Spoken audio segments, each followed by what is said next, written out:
Hi hello friends, എല്ലാ കൂട്ടുകാർക്കും പുതിയൊരു റിവ്യൂയിലേക്ക് സ്വാഗതം. അങ്ങനെ മഹേഷ് പതിവ് പോലെ ഓഫീസിലേക്ക് ഇരിക്കുന്ന സമയത്ത് അവിടേക്ക് മഹേഷിൻ്റെ വക്കീൽ വരുന്നുണ്ട് കേട്ടോ. ഇതെന്താ പതിവില്ലാതെ വക്കീൽ? അത് ഒരു ഇമ്പോർട്ടൻ്റ് കാര്യം സംസാരിക്കാനുണ്ട്, അതുകൊണ്ടാണ് മഹേഷിൻ്റെ ഓഫീസിലേക്ക് തന്നെ വന്നത്. എന്താ വക്കീൽ, എന്താ കാര്യം? അല്ല, മഹേഷും രചന തമ്മിലുള്ള ആ ഒരു ഡിവോഴ്സ് കേസ് കോടതി നടക്കുവാണല്ലോ. അതെ, അത് നടക്കണം, അതിങ്ങനെ നടന്നുകൊണ്ടേയിരിക്കണം എന്ന് മഹേഷ് പറയണം. അല്ല, അങ്ങനെ നടന്നുകൊണ്ടിരുന്നുകൊണ്ട് ഒരു കാര്യമില്ല മഹേഷ്. അങ്ങനെ നടന്നതുകൊണ്ട് ചിപ്പിയുടെ കേസിന് എന്ത് ബലം കിട്ടാനാ? നോക്ക്, ചിപ്പിയുടെ കേസ് കോടതിയിലേക്ക് പോയിക്കാനാ രണ്ട് കാര്യങ്ങളാണ് നടക്കുന്നുണ്ടാവുക. ഒന്ന്, കുട്ടി ഒരു പെൺകുട്ടി ആയതുകൊണ്ട് അമ്മയുടെ തണലിൽ വളരാൻ വേണ്ടി ചിലപ്പോൾ കോടതി അനുവദിക്കും. അഥവാ അച്ഛനും കൂടി അവകാശപ്പെടുവാണെങ്കിൽ തന്നെ ഒരു മാസത്തിലൊരു 15 ദിവസം അമ്മയുടെ കൂടെയും 15 ദിവസം അച്ഛൻ്റെ കൂടെയും അങ്ങനെയായിരിക്കും നിൽക്കാൻ സമ്മതിക്കുക. ഇല്ല, പറ്റില്ല, എനിക്ക് 15 ദിവസം പോയിട്ട് ഒരു ദിവസം പോലും എൻ്റെ കുഞ്ഞിനെ അവളുടെ കൂടെ, അവളെ പോലത്തെ ഒരു വൃത്തികെട്ട അവളുടെ കൂടെ നിർത്താൻ ഞാൻ സമ്മതിക്കില്ല എന്ന് പറയാണ്. എങ്കിൽ നമുക്ക് ഇലക്കും മുള്ളിലും കേടില്ലാത്ത തരത്തിൽ ആ കേസിൻ്റെ കാര്യത്തിൽ ഒരു തീരുമാനം ഉണ്ടാക്കാം, ഒരു ഒത്തുതീർപ്പ് പോലെ. അത് നടക്കുമെന്നില്ലെന്ന് പറയണത്. ഞാൻ പറയണ പോലെ മഹേഷ് ചെയ്താൽ മതി. അവർ ചിപ്പിനെ മഹേഷിനെ വിട്ടുതരാൻ വേണ്ടി തയ്യാറാണ്. എങ്ങനെ എന്ന് മഹേഷ് ചോദിക്കുമ്പോൾ, അത് ഡിവേഴ്സ് കേസ് ഇന്ന് നടക്കുന്നു. മഹേഷ് ഇതിൽ നോട്ടീസിൽ ഒപ്പിടുന്നു. അതോടുകൂടി രജനിയും മഹേഷും തമ്മിൽ രണ്ടാവുന്നു, നിയമപരമായിട്ട് വേർപെടുന്നു. അങ്ങനെ വേർപെടുവാണെങ്കിൽ തീർച്ചയായിട്ടും ചിപ്പിയെ നിങ്ങൾക്ക് വിട്ടുതരാമെന്ന് അവർ പറഞ്ഞിട്ടുണ്ട്. വക്കീൽ പറഞ്ഞാൽ സത്യമാണോ എന്ന് മഹേഷ് ചോദിക്കുകയാണ്. അതെ, സത്യമാണ്.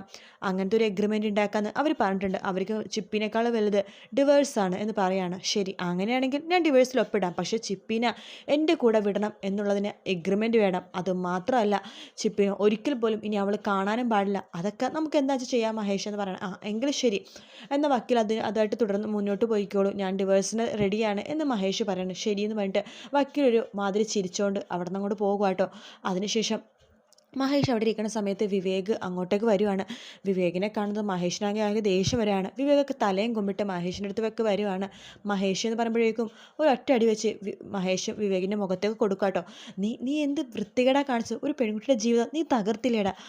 അത് മനഃപൂർവ്വം ഞാൻ ചെയ്തതല്ല. അവൾ ആ വിനോദ മാളികക്കലായിട്ട് അടുപ്പത്തിലാണ്. അതെനിക്കൊട്ടും സഹിച്ചില്ല. അവൾ എൻ്റെ കൈവിട്ട് പോണത് എനിക്ക് സഹിക്കുന്നില്ല. അതുകൊണ്ട് ഞാൻ അങ്ങനെ ചെയ്തതാണ്. വേണ്ട, ഇനി നീയും ഞാനും തമ്മിൽ ഒരു ബന്ധമില്ല. മര്യാദയ്ക്ക് എൻ്റെ ഓഫീസിൽ നിന്ന് പുറത്തേക്ക് ഇറങ്ങിപ്പോ. നിന്നെ ഒരിക്കലും എനിക്ക് കാണരുത് എന്ന് പറഞ്ഞിട്ട് വിവേകിനെ തള്ളി പുറത്താക്കാണ് മഹേഷ്. വിവേക് അപ്പുറത്തേക്ക് അങ്ങോട്ട് പോകുന്നുണ്ട് കേട്ടോ. പിന്നീട് കാണിക്കുന്നത് നമ്മുടെ ഇഷിതേനെയാണ്. ഇഷിത എന്താണ് ഹോസ്പിറ്റലിൽ ഇറങ്ങുമ്പോഴേക്കും നമ്മുടെ ചക്കി കൂടെയുണ്ട്, അതുപോലെ തന്നെ ഹസാന കൂടെയുണ്ട്. പറയുന്നുണ്ട്, മോളെ ചിപ്പിനെ കാണാൻ വേണ്ടിയാണ് വരുന്നതെങ്കിൽ ചിപ്പിനെ കാണിക്കുന്ന ഒരു സമയമാകുമ്പോഴേക്കും ഞാൻ മോളെ കൊണ്ടുപോകാം. അന്ന് അമ്മയുടെ കൂടെ വേണം മോള് വരാനായിട്ട്. അങ്ങനെ ആയിക്കോട്ടെ എന്ന് പറയാണ്. അല്ല, ചിപ്പി എന്ന് ഹസാന ചോദിക്കുമ്പോൾ, അറിയില്ല, ഫാമിലിയിൽ കുറച്ച് ഇഷ്യൂസും കാര്യങ്ങളൊക്കെ ഉണ്ട്, അതാ ഇപ്പം മോള് സ്കൂളിൽ വരാത്തത്. അല്ലെങ്കിലും പിള്ളേരൊരു തെറ്റും ചെയ്യാറില്ല. പാരൻസും തമ്മിലുള്ള പ്രശ്നങ്ങളാണല്ലോ പിള്ളേരെ അലട്ടുന്നത്. അവർക്ക് ഒരു പ്രശ്നവും ഇല്ല എന്ന് പറയുകയാണ്. ഇത് ഞാൻ പറഞ്ഞത് ഹസാൻ്റെയും കൂടിയിട്ടാണ്. അതെനിക്ക് മനസ്സിലായി. പിന്നെ ഷോബിയുടെ കേസ് വീണ്ടും റീഓപ്പൺ ചെയ്യുവാണ്.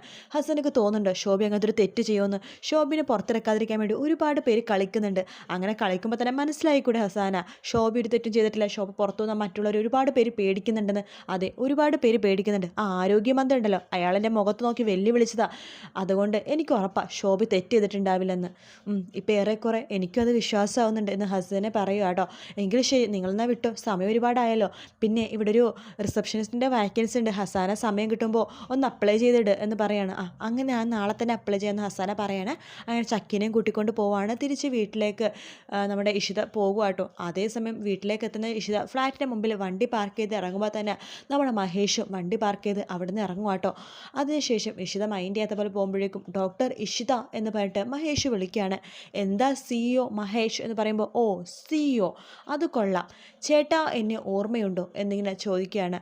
അതിനുശേഷം നമ്മൾ മഹേഷ് പറഞ്ഞിട്ട്, എനിക്ക് നിന്നെ ഒരു ഓർമ്മയില്ല, നീയെ അവരുടെ കൂടെ കൂടിയിട്ട് എന്നെ തകർക്കാൻ വേണ്ടി നോക്കുവല്ലേ എന്ന് പറയുമ്പോഴേക്കും, അവർക്ക് വേണ്ടിയിട്ട് നീ എന്തോ കേസിന് വേണ്ടിയിട്ട് അവർക്ക് വേണ്ടിയിട്ട് നീ എന്തോ എനിക്കെതിരായിട്ട് പറയുമെന്നോ എന്തൊക്കെയോ പറഞ്ഞല്ലോ. നീ എന്തൊക്കെ പറഞ്ഞല്ലോ എനിക്കൊരു കുഴപ്പമില്ല. കാരണം എന്താണെന്നറിയാമോ, ചിപ്പി എൻ്റെ കൂടെ വരും, എനിക്കത് ഉറപ്പുണ്ട്.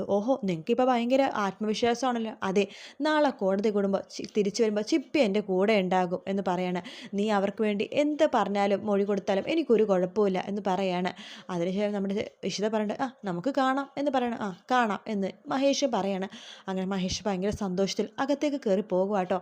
അകത്തേക്ക് കയറി പിന്നീട് കാണിക്കണം രാവിലെയാണ്. രാവിലെ ആകുമ്പോൾ തന്നെ നമ്മുടെ രചനയാണെങ്കിൽ ആകാശിനോട് പറയണ്ട, ആകാശ് എനിക്ക് ഇവിടുത്തെ ടെൻഷൻ ആവുന്നുണ്ട്. എന്തിനാടോ അല്ല ചിപ്പിനെ ആ മഹേഷിനെ കൊടുക്കുന്ന കായ് കൊടുത്തിട്ട് എനിക്കൊരു സമാധാനമില്ലെന്ന് പറയാണ്. അത് നമ്മുടെ കാര്യത്തിന് വേണ്ടിയിട്ടല്ലേ, താൻ അങ്ങനെ വിചാരിച്ചാൽ മതി എന്ന് പറയാണ്. ശരിയെങ്കിൽ നമുക്ക് പോയാലോ? ആ ഓക്കെ, ആയേനെ വിളിക്കണോ? ആ കൊണ്ടുപോവാം എന്ന് പറയാണ്. അതിനുശേഷം നമ്മുടെ ചിപ്പി എടുത്ത് പറയണ്ട, മോളെ വാ നമുക്ക് പോകാം കോടതിയിലേക്ക്. ഇല്ല ഞാൻ വരില്ല എന്ന് ചിപ്പി പറയുമ്പോൾ മോള് വന്നേ പറ്റൂ, വാടി ഇങ്ങോട്ട് എന്ന് പറഞ്ഞിട്ട് ചിപ്പിനെ വലിച്ചുകൊണ്ട് പോകുവാട്ടോ രചന. അങ്ങനെ ആയ ചോദിക്കണേ, ഞാൻ വരണോ കൂടെ? കാരണം ചിപ്പീനെ മഹേഷിൻ്റെ കൂടെ പറഞ്ഞേക്കുമല്ലേ, അപ്പോൾ ഞാൻ വരേണ്ട കാര്യമുണ്ടോ? ആ ചേച്ചിയും വാ എന്ന് പറഞ്ഞിട്ട് രചന വിളിക്കുവാണ്. അങ്ങനെ അവരെല്ലാവരും വണ്ടി കയറിയിട്ട് നമ്മുടെ കോടതിയിലേക്ക് പോകുവാട്ടോ. അപ്പോഴത്തേക്കും നമ്മുടെ മഹേഷൻ റെഡിയാവുന്ന സമയത്ത് നമ്മുടെ സ്വപ്നവരെങ്കിൽ ഭയങ്കര സന്തോഷത്തിലാണ്. മഹേഷ് ചോദിക്കണ്ടേ, ഇന്ന് ചിപ്പി വരുമ്പോഴേക്കും ഇവിടെ ആഘോഷം വലുതും ഉണ്ടോ അമ്മേ? പിന്നെ ആഘോഷങ്ങളൊക്കെ ഉണ്ട്. ചിപ്പിക്ക് ഇഷ്ടപ്പെട്ട ഫുഡും പലഹാരങ്ങളൊക്കെ ഞാൻ ഉണ്ടാക്കി വെച്ചിട്ടുണ്ട്. ഇതേ മഞ്ജിമയും കൂടി സഹായിച്ചിട്ടുണ്ട്. അതെ ചിപ്പിയുടെ റൂമിൽ ഞാൻ അടിപൊളിയാക്കിയിട്ട് അലങ്കരിച്ചിട്ടുണ്ട്. ചിപ്പി വരുമ്പോൾ ഞെട്ടണം എന്ന് മഞ്ജിമ പറയാണ്. അതിനുശേഷം നമ്മുടെ രാമനാഥൻ പറഞ്ഞ, മോനെ ഞാൻ ചായ കുടിച്ചിട്ട് വന്നാൽ പോരെ? അച്ഛ പതുക്കെ വന്നാൽ മതി, ഞാൻ നിലത്ത് വെയിറ്റ് ചെയ്യാം എന്ന് പറയാണ്. ആ ചിപ്പിനെ പെട്ടെന്ന് കൊണ്ടുപോവാ എന്നൊക്കെ പറഞ്ഞിട്ട് സ്വപ്നം വലിയ തിടുക്കം കൂട്ടുകയാണ്. ഞങ്ങൾ കൊണ്ടുവരാൻ സ്വപ്നയെ എന്നൊക്കെ പറഞ്ഞിട്ട് നമ്മുടെ രാമൻ ഇങ്ങോട്ട് ഇറങ്ങുമ്പോഴേക്കും സ്വപ്നം പറഞ്ഞിട്ട്, എത്രയും പെട്ടെന്ന് നമ്മളെ ചിപ്പിനെ കിട്ടാൻ വേണ്ടി പഴനി മുരുകനെ സഹായിച്ചത്. ഞാൻ പഴനി മുരുകനടുത്ത് പ്രാർത്ഥിച്ചിട്ടുണ്ട്, ചിപ്പി വരുവാണെങ്കിൽ രാമനെ കൊണ്ട് 3 പ്രാവശ്യം മല ചവിട്ടിപ്പിക്കാമെന്ന്. എൻ്റെ സ്വപ്നം, നീ എന്നെ ചതിച്ചല്ലോ. നമ്മുടെ ചിപ്പി വരുന്ന സന്തോഷത്തിലായിരുന്നു ഞാൻ, എല്ലാ സന്തോഷം നീ കളഞ്ഞല്ലോ എന്ന് പറയാണ്. അങ്ങനെ രാമനാഥൻ നമ്മുടെ മഹേഷിനെ കൂടെ പോകുവാട്ടോ വണ്ടിയിലേക്ക് കയറുന്ന സമയത്ത് നമ്മുടെ ഇഷിത വരുന്നുണ്ട്. അപ്പോൾ ഇഷിതടുത്ത് മഹേഷ് ചോദിക്കുന്നുണ്ട്, അല്ല കോടതിയിലേക്കായിരിക്കും അല്ലേ, വെറുതെ പെട്രോൾ കളയണ്ട, ഞങ്ങളും കോടതിയിലേക്ക് വേണമെങ്കിൽ ഞങ്ങളുടെ കൂടെ വരാം എന്ന് പറയുമ്പോൾ ഇഷിത ഒന്നും മിണ്ടുന്നില്ല. അതിനുശേഷം മഹേഷ് പുച്ഛത്തോടു കൂടി തന്നെ അവിടെ നിന്ന് പോകുക കേട്ടോ. രാമനാഥൻ ഇഷിതനെ നോക്കി പതുക്കെ ചിരിക്കുന്നുണ്ട്, പോയിട്ട് വരാം എന്ന രീതിയിൽ ഇഷിതനെ നോക്കി തല ആട്ടുന്നുണ്ട്. ശേഷം അവർ വണ്ടി കയറി പോവുകയാണ്. കോടതിയിലെത്തുമ്പോഴേക്കും നമ്മുടെ രചനയും അതുപോലെ തന്നെ ആകാശും ചിപ്പിയും കൂടി വണ്ടിയിൽ നിന്ന് ഇറങ്ങുവാണ്. ചിപ്പി മഹേഷിനെ കാണുന്നതും ഓടിപ്പോയിട്ട് കെട്ടിപ്പിടിക്കുക കേട്ടോ. മഹേഷ് ആ ഒരു അജ്ഞാത അയച്ച മെസ്സേജ് ആലോചിക്കുകയാണ്. സ്വന്തം മകളെ ഒന്ന് താലോലിക്കാൻ എടുക്കാൻ വേണ്ടി ആരെയും പേടിക്കേണ്ട കാര്യമില്ല, അത് ആലോചിക്കുകയാണ് മഹേഷ്. അതിനുശേഷം അതൊരു പ്രചോദനമായിട്ട് കണ്ടിട്ട് മഹേഷ് ചിപ്പിനെ പൊക്കിയെടുക്കുകയാണ്. ഡാഡി എപ്പോഴാണ് എന്നെ വീട്ടിലേക്ക് കൊണ്ടുവന്നത്? ഉടനെ കൊണ്ടുപോകാൻ മോളെ എന്ന് പറയാണ്.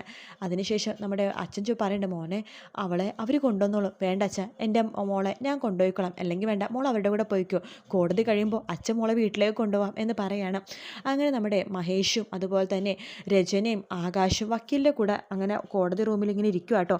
അതിനുശേഷം വക്കീൽ പറയുന്നുണ്ട്, ശരി എങ്കിൽ നമുക്ക് സംസാരിച്ചു തുടങ്ങാം, അപ്പോൾ ഡിവേഴ്സിൽ ഒപ്പിടല്ലേ രണ്ടുപേരും എന്ന് പറയുമ്പോഴേക്കും മഹേഷ് പറയുന്നുണ്ട്, അതെ ഞങ്ങൾ രണ്ടുപേരും തമ്മിലുള്ള കേസാണിത്.